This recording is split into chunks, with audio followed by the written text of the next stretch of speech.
Welcome to Cheater Confessions. Let's get started with today's story. I still remember the first time I met Gary, our handyman. He had this way about him, confident, capable, and always quick with a smile.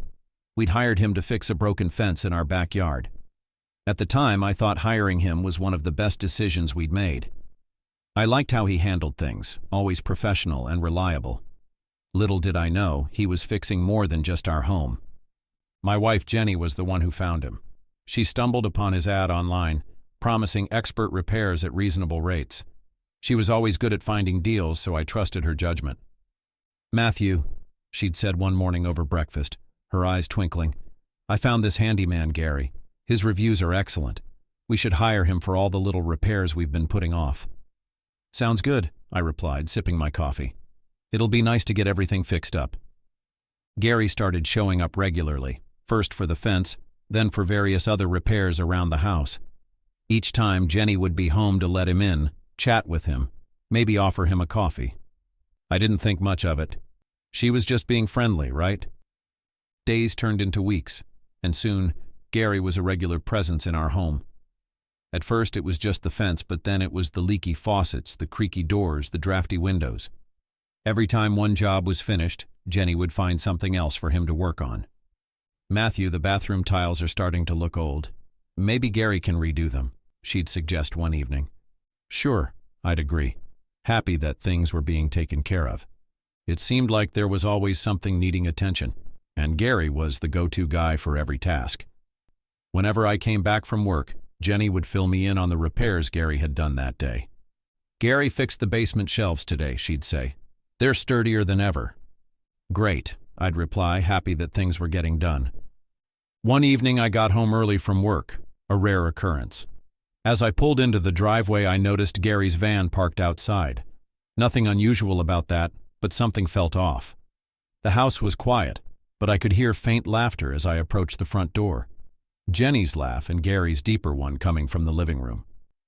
I walked in quietly, setting my briefcase down, and listened for a moment longer. They sounded too comfortable, too relaxed. I cleared my throat as I entered the room. "Hey, what's going on?" Jenny jumped up, her face flushing a deep red. She quickly moved away from where she had been sitting on the couch, far too close to Gary for my liking. "Oh, Matthew, you're home early. Gary was just finishing up the shelves in the kitchen." Gary, unfazed, got up with a casual smile, wiping his hands on a rag. "Hey, Matthew, just about to head out. Shelves are good to go." I nodded slowly, but something in my gut twisted. There was a warmth between them, a familiarity that I couldn't quite place, but I brushed it off. Maybe I was just being paranoid, I thought. After all, Gary had been around a lot lately, and they'd naturally grown comfortable with each other. "Thanks, Gary," I said, my tone neutral. "I appreciate you taking care of that." "No problem," he replied, flashing that easy smile. "If you need anything else, just let me know." He left and I watched him go, my mind spinning. Jenny stood by the couch, avoiding my gaze, fidgeting with the hem of her sweater. "You okay, Jenny?" I asked, my eyes narrowing slightly. Yeah, she said quickly. Too quickly. "Just surprised to see you home early." I shrugged. Had a light day at work. Thought I'd come back and relax. She nodded, but the tension in the room was palpable. I decided to let it go, not wanting to create a scene out of what might just be my imagination running wild. Things continued like that for a while. Then one weekend, Jenny suggested we remodel the guest room. Gary, of course, would handle it. It seemed like a reasonable idea, so I agreed.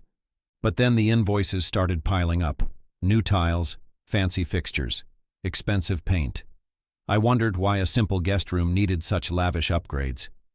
"Jenny," I asked one night, "why are we spending so much on the guest room? No one ever stays there." She looked at me a little flustered. "Well, it's an investment, Matthew. If we ever have guests or decide to sell the house, it'll add value. Gary says he can handle it, and he has great ideas for modernizing it." Gary says. That name was beginning to wear on me. A few days later, I was scrolling through our online bank account on my phone during a coffee break at work. As I scanned the recent transactions, my eyes widened at the number of unfamiliar charges. There were expenses at jewelry stores, electronics outlets, and even luxury boutiques, places we never shopped at together. "Jenny," I said, holding up my phone, "what's all this? We've been spending a lot lately, haven't we?" Her face paled. "Oh, those are just gifts. You know, for friends and family." "Friends and family?" I repeated, incredulous. "Since when do we give such expensive gifts?" Her answers were vague, evasive. Something was definitely wrong. I decided to investigate.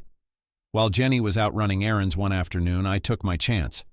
I went to the electronics store and picked up a few discreet hidden cameras, ones that could blend in with the furniture or sit unnoticed on a shelf. Back home, I carefully installed the cameras in strategic spots: the living room, the kitchen, the bedroom, and most importantly, the guest room. I made sure they were well hidden, embedded in clocks or tucked behind picture frames, ensuring they wouldn't catch anyone's attention. As I worked, my mind kept going over everything. I didn't want to believe Jenny could betray me like this, but the signs were too hard to ignore. I needed proof, one way or the other. The next few days were tense. I pretended everything was fine, but inside, I was on edge, watching Jenny's every move with new suspicion. Each night after Jenny went to bed, I stayed up late, reviewing the footage on my laptop. At first, there was nothing unusual, just Gary fixing things, Jenny making him coffee, and them chatting in the kitchen or living room. They looked friendly, but nothing overtly suspicious. By the second night, I started doubting myself. Maybe I was overreacting, letting my imagination run wild. But then came the third day. That evening, as I scrolled through the footage, I froze. There, in the guest room, Jenny and Gary were together, but not in a work-related way. They weren't fixing anything. They were sitting too close, their hands brushing lingering touches that spoke volumes. Then, without hesitation, Jenny leaned in, and they kissed. It wasn't a brief, innocent kiss. It was deep, passionate, the kind that left me feeling sick. Moments later, their clothes began to come off. Their bodies were pressed together, hands roaming, exchanging kisses that made everything inside me feel like it was collapsing. My heart sank and my blood boiled simultaneously. They weren't just having an affair. They were doing it under our roof, in the room I had paid to remodel, thinking it was for our guests or maybe future family. I couldn't watch any longer. I closed the laptop, my hands shaking with fury and heartbreak. All the little signs I had ignored, the lingering looks, the subtle shifts in Jenny's behavior, they all made sense now. The betrayal was undeniable. The next morning I woke up early, my mind racing. The footage from last night played over and over in my head. I couldn't delay the confrontation any longer. I had to face Jenny, and I had to do it now. I sat in the kitchen, a cup of coffee growing cold in front of me, waiting for her to come downstairs. When I heard her footsteps, my heart pounded in my chest. "Good morning," she said cheerfully as she entered the kitchen, unaware of the storm brewing. "Jenny," I said, my voice steady but cold, "we need to talk." She stopped mid-step, the color draining from her face. "What's wrong?" "Sit down." I gestured to the chair opposite me. She hesitated but complied, her eyes filled with a mix of confusion and apprehension. I took a deep breath, my hands gripping the edge of the table. "I know about you and Gary." Her eyes widened and she opened her mouth, but no words came out. "I installed cameras," I continued, my voice unwavering. "I saw what happened in the guest room." For a moment there was silence, a heavy, suffocating silence. Then she dropped her gaze, her hands trembling slightly. "Matthew, I didn't mean for it to happen. It just did." "Didn't mean for it to happen?" I repeated, my voice rising. "Jenny, you brought him into our home, into our bed practically, and you want me to believe it was an accident?" Tears welled up in her eyes, but they only fueled my anger. "How long?" I demanded. "How long has this been going on?" She wiped her eyes, her voice barely a whisper. "A few months." "A few months?" I slammed my fist on the table, making her jump. "And all this time you lied to me, spent our money on him, and used our house as your private getaway?" "I was lonely," she said, her voice breaking. "You've been so busy with work, always tired, always distracted." "Don't you dare blame this on me," I snapped. "We all have rough patches, but this is unforgivable." She sobbed, her shoulders shaking, but I couldn't find any sympathy. The betrayal was too raw, too fresh. What did you think would happen, Jenny? That I'd never find out? That Gary and you could keep using me like this? I stood up, pacing the room, trying to contain the rage boiling inside me. I'm sorry, Matthew, she cried.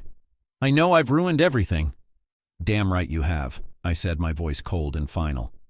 I trusted you, I loved you, and this is how you repay me? I stopped pacing and faced her, my decision made. This is over, Jenny. This marriage, it's over. I'll be speaking to a lawyer, and Gary, he's not getting away with this either. She looked up at me, a mixture of horror and regret on her face. Matthew, please, can't we talk about this? No, I said firmly. There's nothing left to talk about. With that, I walked out of the kitchen, leaving her to her tears, and started planning the next steps of ending the chapter of my life that she had shattered. I left the house that morning, needing space to clear my head. The fresh air did little to calm the storm inside me, but I knew I had to act quickly and decisively. My first stop was a lawyer's office. I explained everything to her. Jenny's affair, the hidden cameras, and the unauthorized expenses on our joint account. The lawyer listened and assured me we had a strong case for divorce based on infidelity. She advised me to gather all financial records and maintain composure throughout the process, as it would be a challenging and emotional journey. With a plan in place, I returned home later that evening, ready to confront the reality of the situation. When I walked in, the house was quiet. Jenny was sitting in the living room, her eyes swollen from crying. Matthew, she said softly, standing up as I entered. Please, can we talk? I shook my head. There's nothing left to say, Jenny. I've spoken to a lawyer. You'll be hearing from her soon. She collapsed onto the couch, sobbing, but I couldn't offer any comfort. The betrayal had severed whatever connection we had left. Over the next few days, I packed my things and moved into a small apartment. I couldn't stay in that house, surrounded by memories now poisoned by infidelity. Jenny tried calling me several times, but I ignored her, letting the lawyer handle all communication. The divorce proceedings began quickly, with my lawyer submitting the evidence of Jenny's affair and the financial misuse. Jenny's attempts to justify her actions fell flat against the weight of the proof. The court sided with me, awarding a significant portion of our shared assets. As for Gary, I made sure everyone in our community knew exactly what had happened with him and Jenny. Word spread fast, and his reputation was shattered. His once thriving handyman business dried up as clients distanced themselves from him, unwilling to trust a man who had betrayed another so blatantly. The divorce was finalized a few months later. Signing the papers was both a relief and a moment of reflection. I had loved Jenny, but that love was now a painful memory. Free from the marriage, I looked forward to rebuilding my life on my own terms, no longer weighed down by betrayal. From what I heard, Jenny and Gary didn't waste any time. After a year together, they got married, but it didn't last. A few months later, I found out through a common friend that Jenny had cheated on Gary, just like she had with me. It felt like history repeating itself, and I couldn't help but feel a bitter sense of satisfaction. Some people never change. In the end, I knew I was better off without them. The pain and lies faded, leaving only the lessons. I had my life back, and that was all that mattered. The future was wide open, full of possibilities I hadn't known were waiting for me. Thank you for watching.